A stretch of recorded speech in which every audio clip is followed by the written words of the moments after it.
Breeze. I never really had an issue. I did my homework at school. I was doing classwork and homework in 5 minutes. So like, it was a breeze. I didn't have a problem with academics. Like, I would stay and stuff. I did a whole bunch of stuff, but my grades was never an issue. Because actually, as she got older and evolved and matured, you know, it just, I think it better acclimated her to be able to interact with her peers, with her trainers, you know, her teachers, you know, and she was better able to get instruction. I think whereas as in a younger age, she was just kind of doing her own thing, but you know, as she evolved into high school, she was in a more structured environment. She was a dancer. She went to NSA as she got older, but she was a great dancer. Like I said, just so many. It's hard to really think of the stuff that she wouldn't do. You know, even playing cards. You know what I'm saying? Spades. She was real competitive in spades.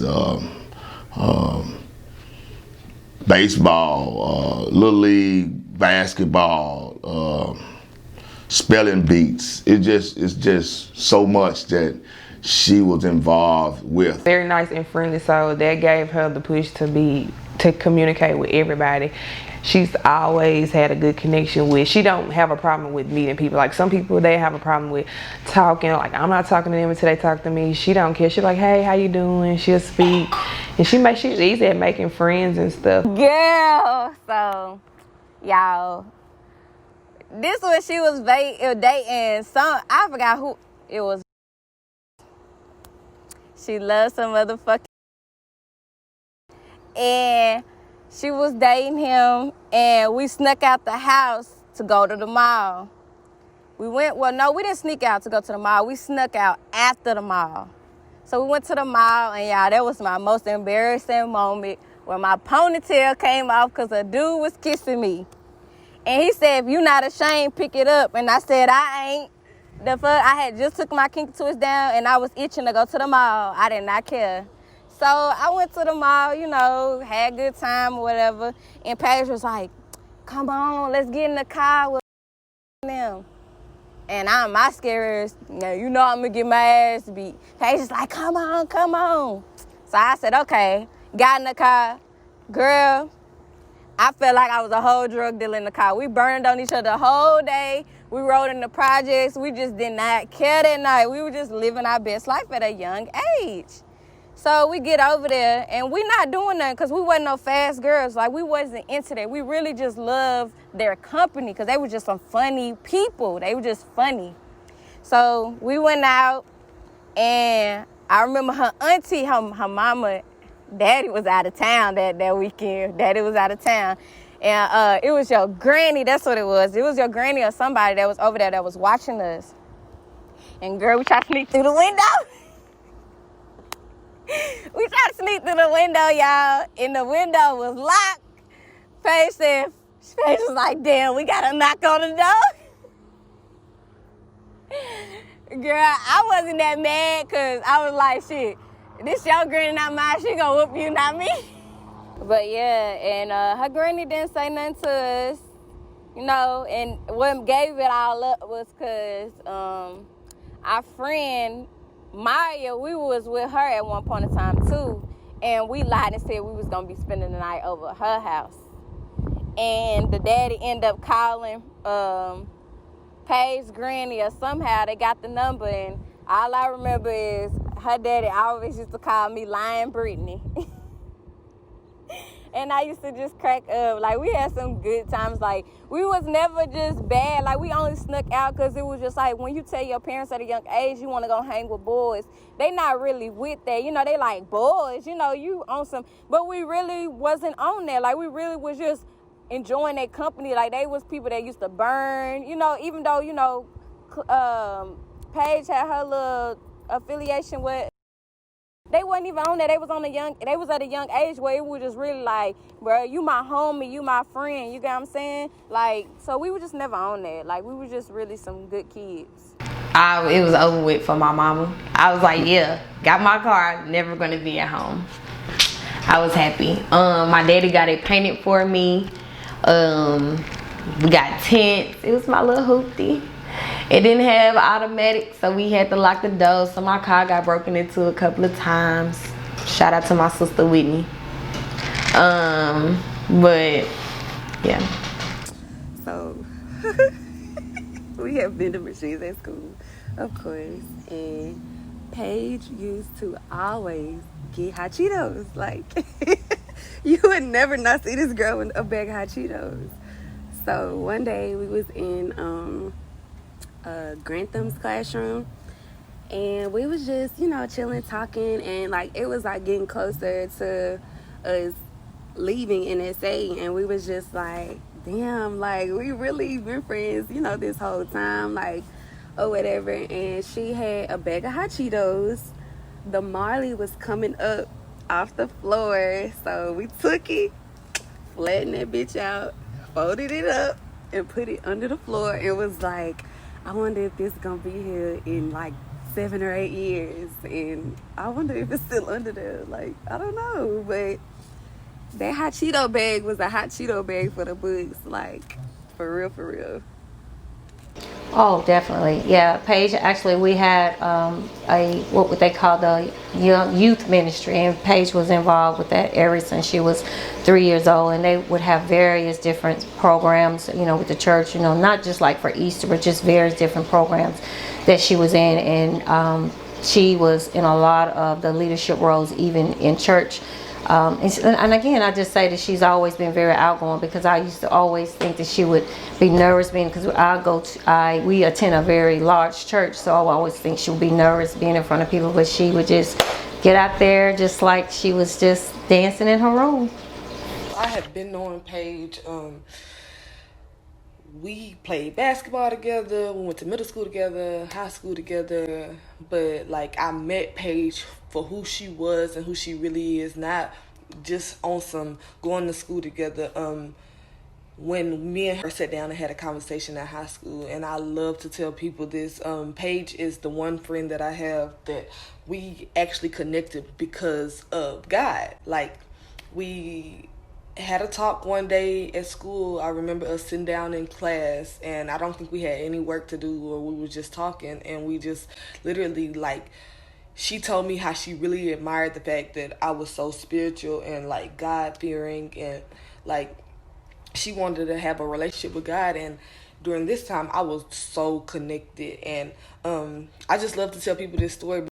It's like the feeling you get when you meet a mini you. I don't know if you've ever met a mini you, but it's like you just want to take her under your wing and have her there with you, and like her energy is so inviting, and she's like, she was so young. So I know I said she's my sister, and she is, but she's my bonus sister. I met her later on in my journey, and we've been sisters ever since. But ever since I've met her, her energy has always been amazing. She's literally been a person that always wants to learn, eager to learn something new, something fresh, something. She's very innovative. One of my most memorable moments is when we went shopping. I think it was just me and Paige, because I don't remember. Whitney was older, so she never really hung out with us, and I think Briera must have stayed at the house. And we was at the mall, and there was a belt that I really, really wanted, but I didn't want to pay for it. And Paige is like her daddy. She saves her money. So Paige has learned how to save money since she was a young child, and she still saves all her money to this day. And so because I didn't want to buy the belt, and Paige saw how bad I wanted the belt, she said, Adriana, I will give you half of the money to buy the belt. And I just looked down at her, because she was younger, and I just looked down at her, and I was just like, really? And I was like, that is so sweet of you, just the thought. But I was like, no, don't worry about it. But it's just the thought, because she saw how bad I wanted that belt, and she was willing to take her money to help me get the belt. And I just thought, a lot of things Paige does, like when she was younger, for birthdays and Mother's Day, Paige always wrote letters and wrote cards, and it really meant a lot, expressing herself, how she felt about me, and just as a young child, she's just always put thought into everything that she does for a person. You know how big sisters can be. So I mean, I think there were definitely times where, you know, she might not have wanted that advice, you know, but I feel like, you know, when we both were younger, the advice, we might have clashed a little bit, but as we got older, I think she kind of started to be like, okay, you know, even if I don't agree, I'm going to still listen, because I feel like she respected me enough to be like, okay, she's been through these things before, let me listen to what she has to say. So I think she definitely became a lot more receptive the older that we got. I would say in high school, you know, it's always like the boy discussion, and, you know, is he good, is he not, you know, so we had a lot of discussions about that. And, you know, I think I tried to give her most sound advice. I mean, she's doing well now, so obviously, whatever advice it was, I think maybe she took that. But she's always been super receptive, I would say, of anything that I've told her. The prom my junior and senior year, it was lit. We won't show no pictures because I know I'm not. Nah, my hair, you feel me? Them twisties, man, them twisties. Like, nah, I'm not messing with those today. But nah, I mean, I had a very great time. I went to Pearls, NSA, and Pearl again. You know, as a dad, anytime you sending your child somewhere in the hands of a young fella, you know, you always feel some type of way, because, you know, I was a young fella, and I know, you know, what I wanted to do, and when I was a young guy, being with a female. So, you know, I was kind of defensive. You know what I mean? I would say some things to some guys and let them know, hey, look, that's my baby girl. You know, I need her back home at this time, or it's gonna be a problem. Or I wasn't the nicest, you know, dad when it came to guys, because that was Paige, because I know how Paige is. So it was some rough. I ain't gonna say rough. It was basically me, you know, overprotective, and that's what it was when it came to Paige. Very overprotective, because Paige is heart is so big and so sweet and so giving that I had to really protect her from, you know, a lot of things, and instill in her, you know, this real talk situations about, you know, the birds and the bees, you know, boys and girls. So it wasn't nothing that I wouldn't say to any of my girls, any the three of them. But you know, Paige got the same conversation that I give, you know, the others. So Middle and high school, I just don't mess with those years of my life. So when I received my acceptance letter to MTSU, I was like, okay, cool. Like, I didn't try anymore. I did horrible on my ACT. Don't know how. I tried the SAT too, but yeah, we just kept going lower and lower. So I was like, I went to like all the little preps, at like the morning preps at Pearl and stuff. Yeah, didn't work. So I really got in on my GPA from college. I mean high school. So I really wasn't worried about.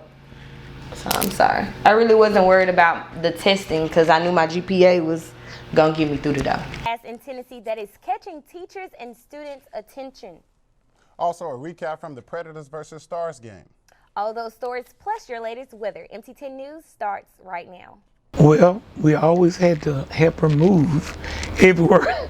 No matter where she went, we got the call. We moving today. It didn't make no difference where it was. We always helped her move, and we had to be there to help her get all her stuff out. Till granddaddy got a little too old to be carrying stuff, but that's all right. We still went. And the transition, we were there, every bit of it, all through MTSU. Even when they were in the band, they had the majorettes, all that stuff. We were there. Every game. I haven't been to an MTSU game since. But when Paige was there, we were there at homecoming. We were there at all the games, man, you know, because we want to support her, you know. Every year we were moving. Every year, okay, well, I'm moving to a different apartment. We're going, okay, gosh. Call your mom and call your dad. Oh, you've got to move me. You got to move me. So every year we were moving from the dorm. We were moving to this apartment. The next year we moved to, I think she moved if I'm not mistaken, maybe 3 of the 4 years. I don't think she moved that 4th year. She moved from the dorm to the first apartment, and then from another apartment. Dorm, on campus apartment, then off campus. That's Yeah. my state. Yeah, but that was 3 different moves. Because we moved her into the dorm. Yeah, we moved her into the dorm. I don't think we moved her out. Or You moved me out of Nashville into my freshman dorm, out of my freshman dorm to my on-campus apartment, out of my on-campus apartment to my off-campus apartment. okay, I knew there were 3 moves. And we're like, okay. And I said, well, Paige, I'm getting too old. And then and we were going up steps. Guys, so that was hard. We're going up and down the steps carrying stuff, but we got it done. It was interesting. It was fun reliving those days. It was lit, like it was ratchet. Like I didn't expect that from MTSU. But I was surrounded by a whole bunch of Memphis people.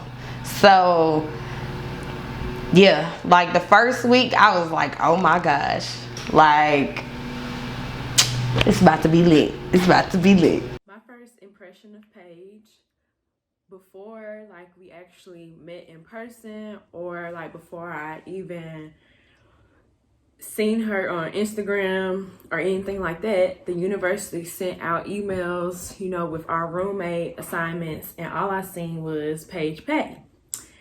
And at the time, I had not met a person of color or a woman of color by the name of Paige, so I automatically assumed that this is gonna be my first time living or, cohabitating with someone that is not a person of color. Huge adjustment. But all in all, we exchanged numbers, we exchanged Instagram profiles, and I was like so excited when I finally was able to see who she was. And I was like, yes, it was just like a sigh of relief. I was like, yes, I have a great feeling about this. And it's so funny because Paige would tell you, with my name being Shakia, I know that she had her assumptions about me and who I was as a person. But when we officially saw each other on move-in day, it was just good vibes. It was positive vibes. She was sweet. She was, very kind-hearted from the very beginning. It was just all good. My most memorable moments with Paige would have to be the times where we helped each other develop and manifest our dreams. So, of course, like our first, freshman year on campus, we stayed in our dorm. And that's where our bond really started. That's where, like, we really connected. And we always say, like, we feel like it was divine timing, because I wasn't going to be assigned to like a random roommate. My intentions was to room with a friend from home. So it was just a blessing that we connected the way that we did. And then our sophomore year, we moved into an apartment on campus. It was our first like on-campus apartment. And we made sure that we made our home or our apartment into a home. So we decorated it as if we were living in our own house. And that was the start of us manifesting our dreams. That was the start of where we decided that, okay, this is what we're going to do. And we're going to pray and work hard and do the things that we need to do in this 4 years to get to that point. So that was the starting point. Me and my roommate Shakia, she was so quiet. Like I was like rowdy. Like, come on, we finna go. We're going to do this, we're going to do that. And she was like, oh, I gotta study. And I was like, oh, you're gonna be a boring roommate. Cool. So I just stopped inviting her. Like I would be gone, like gone, like all day. And I'll come home like 3, 4. What you doing? She'd be up, but yeah, she was very quiet. I definitely took her out her shell. She was like, who is that? And I just kept being my authentic self. And then we took a class together, and that's how we became cool. But to answer your question, everybody on campus knew her as somebody that was fun to be around, lit, driving the blue Sentra. with the banger in the back. But other than that, yeah. Okay, so another memorable moment was when we was in Miami. So Paige went down to the front desk. I think she asked for a towel or a rag. I can't remember. She asked for one of them. And girl, they brought the whole house down. They said, "Oh, y'all gotta go." They said, "Y'all gotta get up out of here." We like, where's we gonna go? We don't know nobody on South Beach. So they brought the cops for us. It was 3 or 4 of them hoes. I'm sorry, but it was 3 or 4 of them hoes. And we like, y'all gonna bring the cops for us? For real? Y'all gonna do that to us? So we had to get our stuff, get out. We walking around looking homeless on South Beach with all our luggage. We in the next hotel, they tell us we gotta get the hell out. So I had AAA. I hurried up, find us another solution. We had a better hotel. See, that's how God works. It always work out that way. What you think is meant for my bad, it's always meant for my good. I mean, I really consider these 2 people sitting next to me like my friends, like my genuine friends. Like, it's levels to like my friends. Like, I have friends that love me, you know, love on me, but like these 2 are the people when Paige is down, when Paige needs that extra push, or when Paige is, you know, because I'm always that person for other people, and the type of energy and vibes that they give me, I have not gotten from anywhere else. So that's the reason I take these 2 friends so much more seriously than any other friendship, because it's a literal give and take. And like, so it's something for me to, now I know what I want. I know what I need in a friendship, know what I need in a roommate. I know what I need, you know, in a best friend, the qualities of a best friend, relationships. It's just this relationship and this relationship and this relationship is just a mirror of things, like the good things that I want. You know, I mean, I argue with her all the time. I don't never really argue with her, but this one, like, we definitely go back and forth, and we won't talk, and then what you doing? Like, nothing ever happens. So it's just kind of like one of those, they're not, at least I know that they're real, because they're not just fucking with me. They don't just tell me they're not yes men. And I'm like starting to be around a lot of those. And I mean, it's cool, but it's just like, nah, they gonna be like, hell nah, bitch. I'm not carrying shit. Or I'm not, you know what I'm saying? Like, they gonna just be like, nah, you ain't got no maids. You know, they keep me grounded. Yeah, humble I and told down her, here. we don't put you in a box. We let you be free. We know what you want without you having to say it. I think Telepaths that's only. the biggest thing. They're telepaths. We I don't have to know. say anything. Yeah. They know if I'm fucking pissed off. They know if I'm happy. They know if I'm like, I'm finna smack a bitch. They know, like, you know what I'm saying? Like, with like housing all of those emotions, I can still have a straight face on my face, and they'll be like, something ain't right. And we can still move on after it. Yeah. Like, we can have a conversation after it and be fine, but you have to be in tune spiritually to be around Paige. Literally, you can't be of the world. And I don't mean to say of the world, but you can't be selfish. You can't be just trying to seek attention. That's one thing we don't like either. We don't like attention-seeking people. They do not sit with us. To be authentic. Yeah. Just be true to you. That's it. Like, just be you. That's it. Just be you. Just, Because, like, go ahead, I'm sorry to interrupt. just be you. Just be who you want to be. Like, don't try to be something that you're not, because it's not gonna.